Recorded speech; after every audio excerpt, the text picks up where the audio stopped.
Hello and welcome to NPS Now, your source for news and information about Norfolk Public Schools. I'm your host, Karen Tanner. And with me today are two very special guests. We have Dr. Michael Cataldo, Executive Director for Curriculum and Instruction, and then we have Carla Stead, who is Senior Coordinator for the new Gifted Education and Academic Rigor Services, also known as GEARS. So welcome to you both to NPS Now. Thank you. Thank you. Now, I just listed something and spoke something that's different for folks. They're used to hearing academic rigor. So, Carla, I'm going to ask you first. Tell me about the name change of your department. What is it, and why do you feel it's important to do this? Okay, as you eloquently pointed out, we are now called Gifted Education and Academic Rigor Services, which is a mouthful. But you can always go with GEARS, which is the acronym, and it actually aligns with Norfolk Public Schools, redesign, the theory of action, and we added the gifted education specifically in front of academic rigor, really because that is a main focus of our department, to work with our special population of students that are high ability, either identified or not, our gifted education, and plus to help those parents that are looking for those types of services to be able to locate us. Academic rigor, which used to be the title Office of Academic Rigor, would highlight one aspect of what we do, but it's not naturally associated with gifted education. Therefore, by adding it in front, it'll make it easier for the general public to see what Norfolk Public Schools has to offer. And it's kind of catchy too, and I like how it does align with our theory of action. But Dr. Cataldo, why is it important for this change, and is it anything different when it comes to gifted education when it comes to this program? Well, actually, the reason for the change at this point, we're going through an audit right now of our gifted education program. With that comes a needs assessment, and during this process, we've been having students interviewed, teachers, parents, members of the gifted community have been looked at and talked to about any kind of changes during this audit process. So that's really a big reason for kind of going through now. It's a great opportunity for us to officially change the name and then to look at the basic recommendations from this audit process. Oh, that's good. So, Carla, what kinds of services does your department currently provide? We do a variety, but really it's all focused on our general population of our gifted students, our gifted population, or high ability students. You don't necessarily have to be identified to receive our services, and that's an important point I'd like to bring up. Our main objective, again, aligns with Norfolk Public Schools' mission statement, right? We want to maximize all our students' potential, and that goes for our gifted, high ability students that think a little bit differently than what maybe the typical classroom or curriculum provides them. And so we offer opportunities for them to enlighten them, to enrich their current academic program, as well as provides very important and specific social emotional needs that these students have. They have a different way of thinking, a different way of feeling. They have very high intense feelings that sometimes a teacher or parents aren't quite sure how to handle. So we also provide those types of services, training both for teachers with professional development, as well as providing workshops for parents. Okay, my student is gifted. He's saying things, about theory of Einstein or Einstein's theory of relativity, yet he can't find a pair of socks that match. So how do I put those two together? And so we help parents try to sort through that as well. So that's one of our roles, as well as to collaborate. What also falls into our department is advanced placement classes. We work with College Board, and so our specialist there, she helps coordinate with the high schools the annual testing and helps coordinate the professional development and training for advanced placement teachers as well. And I do want to specify that advanced placement doesn't mean it's a gifted program per se. It is an opportunity, if the child is gifted, to enrich their curriculum. However, advanced placement is really for any child that shows potential to work hard, has work ethic, and wants to be challenged and prepared for school. So how does gifted fit into the curriculum? That's a great question. Really, when we look at the curriculum, we are always trying to work with the whole child. So we realize that some students need remediation. We provide services for them, but also some students need enrichment and enhancement of the curriculum, where they can go beyond and go into the next steps within that same curriculum process. So what we do is we provide those gifted services for those students. So we really do try to, and as Ms. Stead had mentioned, part of our theory of action is to work with the whole child and to ensure that each child is working to their maximum potential. Carla, what are some of the biggest misconceptions about gifted education services? Well, the biggest one we hear over and over again is, how can this child be gifted? He's failing, or his grades, usually gifted means good grades, right? And that's absolutely a misconception. Many of our gifted students are struggling in school not because they don't get it, grasp the concepts, they just don't like the setting, they find it boring, they think differently, and no one quite knows how to interpret them. Their behaviors are misconstrued, and it frustrates them. So a lot of them will just give up. You'll be surprised at the dropout rate nationwide with students that are identified gifted or a high ability, and that's a shame because we really need to keep those students in school just like any other student as well. So that's one of the biggest ones, and the behavior goes with it as well. And a lot of teachers or parents will assume, oh, the child is well behaved and gets A's, and so therefore it must be gifted.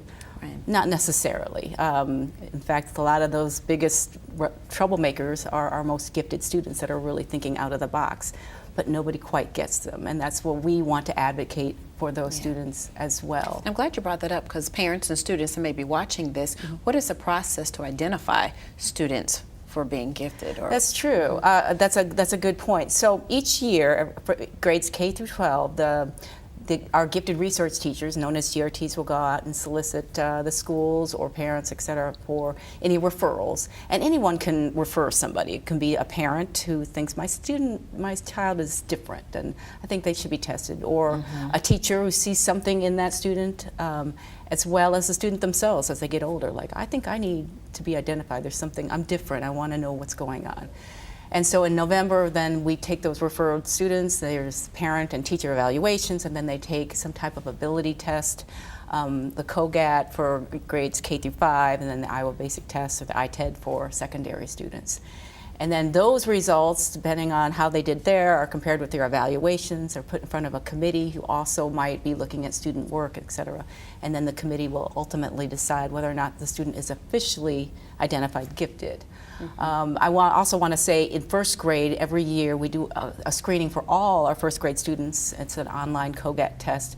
That way we be sure to give an equal opportunity for all the students whose parents might not know what gifted referral is, or teachers might not have the skill to recognize a gifted student. And so for every year, all our first graders are screened. That doesn't necessarily mean they'll be gifted, even if they have a high COGAT score. They will still go to the committee. We will still look at referrals and student work as necessary. So Dr. Cataldo, what's the Gifted Local Plan? Well, the Gifted Local Plan is our plan as a division, kind of our promise, what we're doing for gifted services within our school division. Each year, this gifted plan goes through, actually every 5 years, it goes through an update. And it gets evaluated by the Virginia Department of Education to ensure that we are providing appropriate services for our students. We're informing parents. We're really working with our administrators and ensuring that the needs of our students are being met.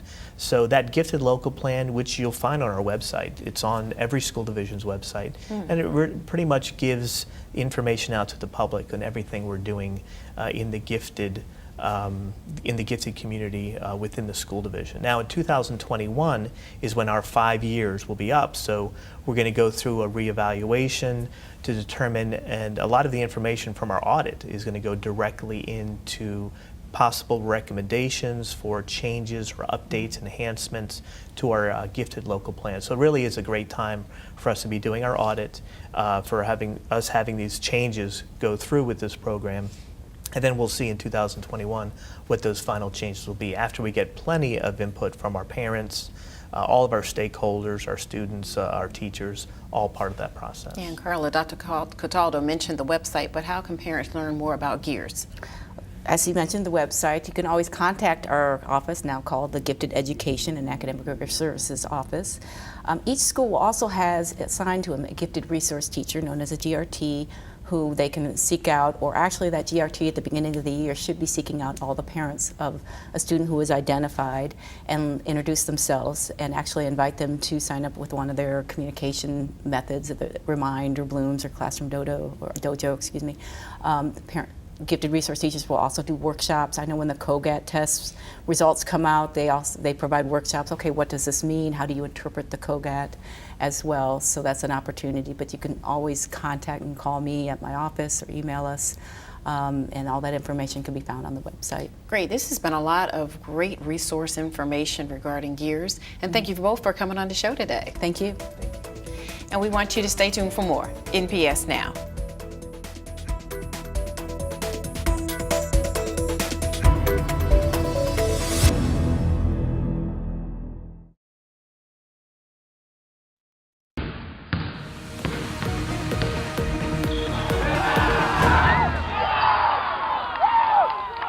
Welcome back to NPS Now. I'm Steve Sutmiller, Senior Coordinator of Athletics. Today in the studio we have two special guests, and we're going to talk a little bit about athletic training at the school level. We have Mr. Nate Gagne from Booker T. Washington High School. Welcome. And then we have Zach Kershaw, the athletic trainer at Granby High School. Welcome. Thank you. Guys, we got you down here to talk about the direction that our athletic training program is taking on recently. And so before that, Nate, tell us a little bit about yourself and where you're from. I'm originally from Alpena, Michigan, which is about 14 hours north of here. I went to Liberty University, got a bachelor's there, master's degree from there. Went into teaching about 5 years ago. I did 4 years at a high school, and then here's my fifth. And before that, I did an internship at North Carolina A&T State. Okay, Zach? I'm originally from Springfield, New Hampshire, which is about 12 hours from here. I got my undergrad degree at Colby Sawyer College in athletic training. Moved down here and got my master's degree in athletic training at Old Dominion University, and that's what brought me to Granby High School. Okay, so in the past, you know, our athletic trainers that were contracted out through Old Dominion University and other various entities across Hampton Road. So, but we've changed because we've lost some, they've changed some directions at Old Dominion. So we've been able to bring on athletic trainers at the school level to teach. And they're teaching in the CTE program. So, Nate, you have the experience in that, and we were very fortunate to get you in that 11th hour hire this year. So, tell us how incorporating sports medicine at the CT level is working. I think it works well. I think there's an avenue for athletics, because CTE as a whole is career and tech education. So, you know, most people think of like vocational type classes, but there isn't a lot in the health field other than EMT and nursing. So sports management, or not sports, medicine offers another avenue for kids that want to do something more towards physical therapy, towards athletic training, more towards like that route. Okay, Zach, I mean, obviously this is your first year. You've been at Granby for 2 years, but you know, this is your first year teaching. So how is that, how's the CTE program going for you so far? I know, talking with our department chair and others involved with the CTE department at Granby High School, they've been very excited to have a sports medicine program within CTE. As Nate said, having the kind of health science route incorporated into CTE has created a good avenue for those students that may be interested in going into a health professional with the sports medicine curriculum. All right. So you mentioned students. So Nate and Zach, how have your students, how have they felt about the class to date and the opportunities? I think they like it. I think they like the diversification, because it is with athletics, so you can bring current topics in or current injuries that happened the night before. You know, in an NBA or an NFL game, like you can bring those types of things in, and it allows for a lot of freedom in the class as far as, because some of it's hands-on, some of it's books, so there's a lot of freedom as well. Okay. So Zach, you know, exactly what kind of things are you teaching and what are students learning? I think we usually kick it off with discussing other sports medicine type fields, whether it's physical therapy, occupational therapy, athletic training as a whole, and then we'll go into the ethics and legality side of sports medicine, and then we'll try to focus in on the various body systems, look at the musculoskeletal system, and then once we get to there, start to evaluate injuries, types of injuries, how to go about the treatment process, and things like that. Okay. So, I mean, if you had to sell and get the students interested to sign up for your class, so what are some of the things that you want to mention to them? Like I said, the freedom, the diversification, there's a lab part. You get to do hands-on taping. You get to do CPR. You get to learn about like spine boarding, those types of things. So it's not just sitting in a desk. Being able to incorporate current topics, current athletes, current injuries that happen, kind of brings it home, allows them to bring in information themselves. Oh, I saw a game last night, this happened, can we talk about that? And you have that freedom within the program to do that. Okay, so that's a good lead in. What do students get to benefit?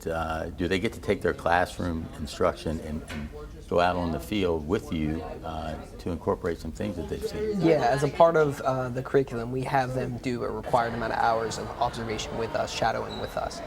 So they'll come on the sidelines, on the court, in the athletic training room. They'll follow us around. We'll instruct them on, this is the reason why we're treating this injury this way, or this is how we're going through the evaluation. We'll learn various taping techniques, and I know my students, that's kind of where they get their most excitement from, is being on the sidelines, and they'll run out onto the court or the field with me. They'll be there for assistance if I need them to grab a bag or something like that. And when we get back into the classroom, that always leads off great discussion. What did you see last night? How did you experience that last night? So things like that. All right, so Nate, you've been doing this for 4 years that you said. So what kind of enjoyment do you get out of teaching students?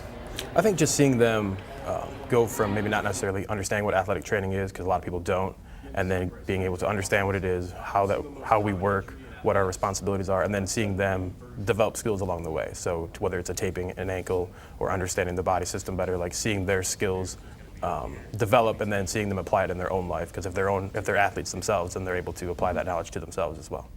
Okay, so we started off at Sports Medicine 1. So a student completes that course. What's the next level for that student then? We would like for them to sign up for Sports Medicine 2, where we'll kind of build upon what we've already have with the Sports Medicine 1 curriculum, try to get them more advanced in some of those techniques. The struggle right now is getting those kids from Sports Med 1 to transfer over to Sports Med 2. So that's the long-term goal, is to have a constant rotating group of students. They'll sign up for Sports Med 1 and then go up to Sports Med 2, and we can start to build upon that. So Zach, you're about a semester into your first year of teaching. How you like it? I'm enjoying it thoroughly, a lot more than I think I expected to. A big component, I think, for me is seeing the students' excitement for the material. And then, as Nate mentioned, we have a good majority of our students are student athletes. So you see those students in the classroom, and then you see them as athletes on the court, on the wrestling mat, on the field, and to see them interacting with their teammates and maybe expanding upon some of that knowledge that you taught them in the classroom, and now they're teaching their fellow athletes about that, teammates about it. So I find that very rewarding to see that give back. Very good. So Nate, why is it important for a student to learn some of these topics that you guys are teaching on a daily basis? I think even if they don't go into athletic training, the knowledge is important, because you can learn about nutrition, you can learn about how the body heals itself or how it responds to an injury. You're gaining kind of life skills, which is the concept of CTE, is kind of life skills that you can apply whether you go into a profession or not. Okay. So now, a student finishes the courses. Are there any certifications that they obtain with this, or is this something that they can take on to a college setting and maybe major in that in the field of athletic training? There's 2 certifications. In Sports Med 1, you can do CPR, and then in Sports Med 2, if you take that, you're actually allowed to finish that and then sit for a certified personal training exam. So the Department of Education has a partnership with the NASM for the test for certified personal training, which allows them to work in gyms, which allows them to work and do training. It's similar to athletic training, but minus like the rehab, the treatment part, but it's more just your normal average gym. But you can get that certification and you could be employable right out of high school. Okay. All right, so we started this 3 years ago. We're at Norview High School and we're at Lake Taylor High School, and now we're at Granby and Booker T. The last school was Maury High School. We're hoping to fill that with the new budget cycle that's coming up. So do you guys collaborate amongst yourselves as a group? So talk a little bit about that, Nate. Or is that? Yeah, we're all in constant communication, especially with this being my first year, and some of those other athletic trainers, sports medicine teachers have been there for a couple years. I think the communication we have between all of us has been very important. Whether it's developing the curriculum, figuring out what's the best way to go about teaching a certain subject, materials involved. We're always in constant communication with one another to help each other out, and to help put the students first and give them a broad-based knowledge. Okay. Well, guys, a lot of good information. Again, it's a new program. You guys are doing a good job getting the message out. Also, you're doing a great job at caring for the athletes after the class is over. So appreciate all the things that you do for Norfolk Public Schools. Thank you. More NPS Now after this.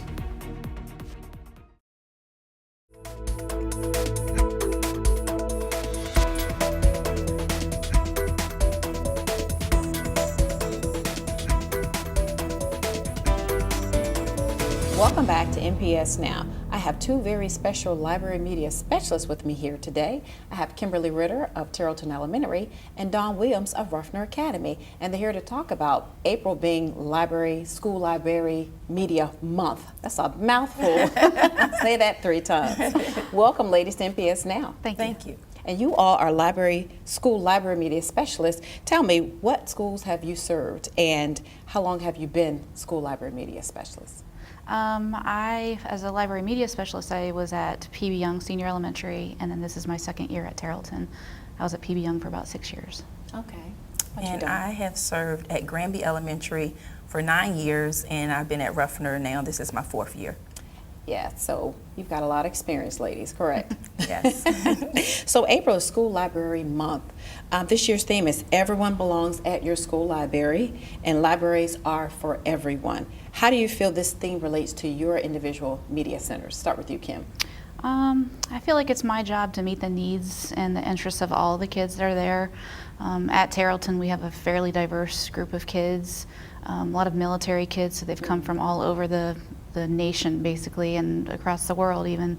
So they have different interests, and I just want to keep them interested in reading, and to meet their needs I have to really shop around and do a good job to keep them coming in. Mm-hmm. And so for the middle school level, how is that for you, Dawn?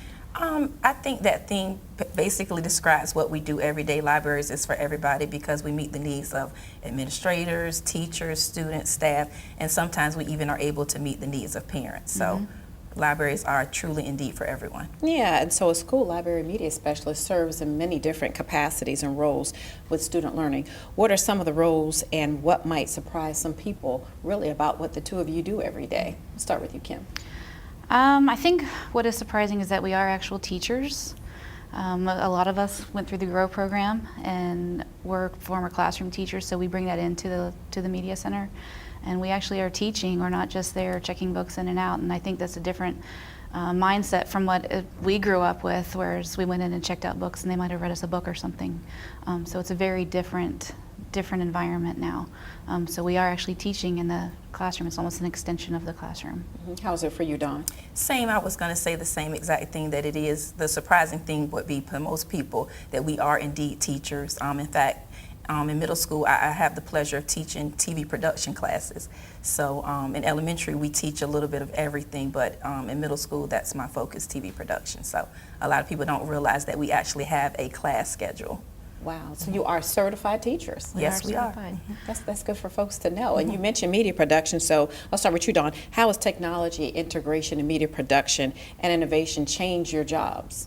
Well, since I've been at Ruffner, it's changed a lot because, like I said, I do TV production, and so I've had to learn quite a bit about the production, post-production, editing, and things of that nature. And it also has helped the teachers kind of incorporate some of those things in their classroom. For example, instead of having the student just do a report, they can incorporate having the student actually do a video to show what they've learned.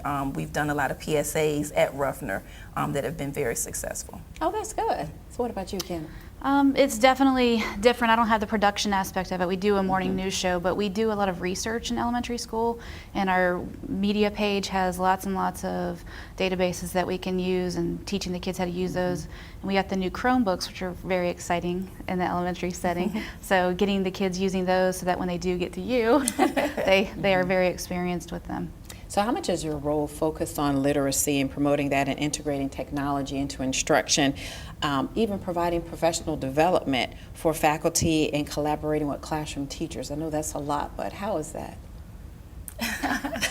I would say it's a lot. For elementary, she probably does a lot more with literacy than I do with the kids. When they get to middle school, they don't come to the library as much to check out books, but they do come in to kind of use the computers and do research projects, so I get a chance to work with them doing those things. Mm-hmm. So you're working with the teachers with professional development? I am actually working with the teachers quite a bit. I think a lot of the teachers forget that read alouds are very important, so I do a lot of training on the importance of read alouds, reading aloud to students in the classroom, which builds that vocabulary and adds to the literacy. So we're hugely involved with the training of the teachers. So kind of describe your work with working with the teachers in the classroom. Well, I do a lot of one-on-one with teachers. In elementary, did a lot of grade level training, but in middle school, they kind of come in on an as-needed basis. I recently had the opportunity to participate in a library grant research study where I focused on new teachers, and we worked with trying to build collaboration and resilience skills with the teachers. So we did monthly interventions where I would go in and teach a lesson. They would bring their class to the library and do lessons, and it was very successful. Mm-hmm. How was that for you, Kim? Pretty much the same thing, but in our classes, when we became media specialists, they really promoted the idea of collaboration. But again, that mindset was something that was not there quite so much, and you really had to struggle to get them to cooperate, the classroom teachers. But once you get somebody to buy in, they're all in. They want to collaborate with you. They want to come in and do lessons with you. They want you to do extra lessons because they realize what a great resource you are. So how's your relationship with your students? I have a great relationship with my students. I have a great relationship with my TV production students, and then I've also had the opportunity to develop a mentoring group at Ruffner called Ruffner Ruby, so that's given me an extension. And one of the reasons why I wanted to become a media specialist because I wanted to be able to impact a school on a global level and be able to have relationships with not just my particular group of kids, but kids throughout the building. And so being a media specialist affords you that opportunity. You have kids that don't want to go to the cafeteria, so they come in and have lunch with you. You get to have personal conversations with them and get to know them a lot better. So we really do form great bonds with the students in the building. Mm-hmm. Yeah. We're one of the lucky few who actually get to see all of the students in the building.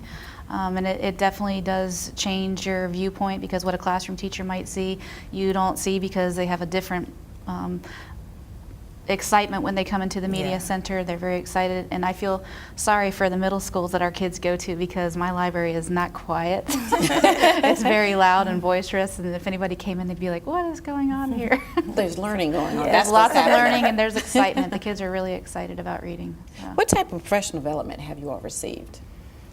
Everything. I was thinking today, like when we started out, it was mostly desktops. Then we went from desktops to laptops, from laptops to iPads, from iPads to Chromebooks. So we have a lot of training dealing with the technology, and then we have to learn different software. I've had to have a lot of training on some digital things because with the TV production, Movie Maker and iMovie and things of that nature to help build the capacity for myself to help my students. Mm-hmm.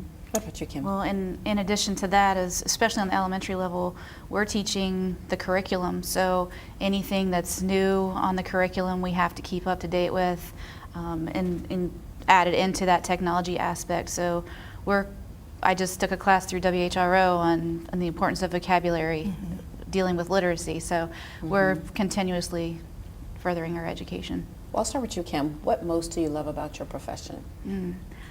I love teaching, and I get to do that, but it's the best of both worlds because I don't have to worry about grades or anything. You do, but I don't have to worry about grades or anything like that, but I still get to do what I love, and I get to meet the needs of all the kids in the building. What about you, Dawn? Same. I love, it combines two things that I love the most, literacy and technology. So being able to combine those two things and being able to, like I said, work with kids throughout the building. And I love my job that each day is different. You know, you never get bored because you never know what you're going to do that day, you know, who's going to need you for what particular resource. So it's kind of exciting to have that opportunity. And it's also interesting that you have this Ruffner Rubies program. So that's great. That's great. Great connection with the kids. Well, congratulations for this month. I'm sure everyone is enjoying School Library Month, especially the kids, and so now the parents know just what you do in the community. So thank you both for coming on the show today. Thank you for having us. Great. And we want to thank you for watching NPS Now. It airs weekly on WNPS Channel 47, or you can view us online at www.npsk12.com. If you have any great story ideas or events happening at your school, please be sure to email us at npsnews@npsk12.com. Again, we want to thank you for watching NPS Now.